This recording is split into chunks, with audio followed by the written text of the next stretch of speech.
वा वा वा वा, अगदी दुर्मिळ योग आहे हा, नाही का श्रीवर? मी चक्क व्हिडिओ करायला घेतलाय बरं का श्रीवर.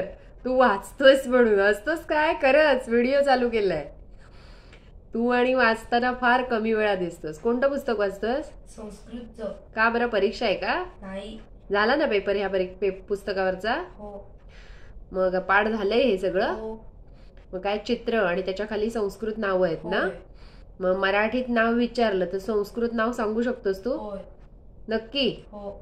विचारू मग? हो. दे बरं पुस्तक. आपलं कोणतंही लाईटचं फॅनचं जे बटन असतं ना, त्याला काय म्हणतात? पिज्जह. आणि बसायची खुर्ची असते त्याला काय म्हणतात? आसंदह. मुलाला काय म्हणतात? बालकह. झाडाला काय म्हणतात? वृक्षह. आणि शिक्षक? शिक्षकः. चमचा?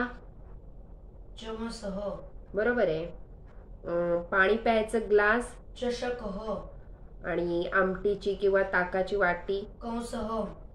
आणि पणती किंवा दिवा? दीपः. आणि म्हातारा माणूस असेल तर काय म्हणतात? वृद्धः. बरोबर. आणि पाणी प्यायचा माठ असतो त्याला काय म्हणतात? पाणी प्यायचा माठ. म्हणजे घटः. हा. आणि रस्त्याला काय म्हणतात?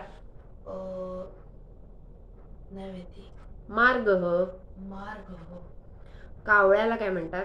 काकः. चेंडू? कंदुकः. वानर? वानरः. हत्ती? गजः. मोर? मयूरः. आणि तू सकाळ सकाळ दात घासायला ब्रश वापरतोस त्याला काय म्हणतात? दंतकूर्चकः. दंतकुर्चकः का दंतकुर्चः? दंतकूर्चः. आणि घोड्याला काय म्हणतात? घोड्याला अश्वः. आणि चंद्राला? चंद्रः. सूर्याला? सूर्यः. आणि कुत्र्याला काय म्हणतात? शुनकः. तुला आवडतो ना शुनक? हो. आणि शाळेला काय म्हणतात? विद्यालय. बरोबर. आणि तुला एक शब्द माहितीये, पिशवीला काय म्हणतात? स्यूतः. अरे वा, व्हेरी गुड. चांगला अभ्यास केलास मग तू. अजून एका धड्याचे सांगशील का? पुढच्या धड्याचे वाचलेस? नाही. बरं, ओके, थँक्यू. बाय.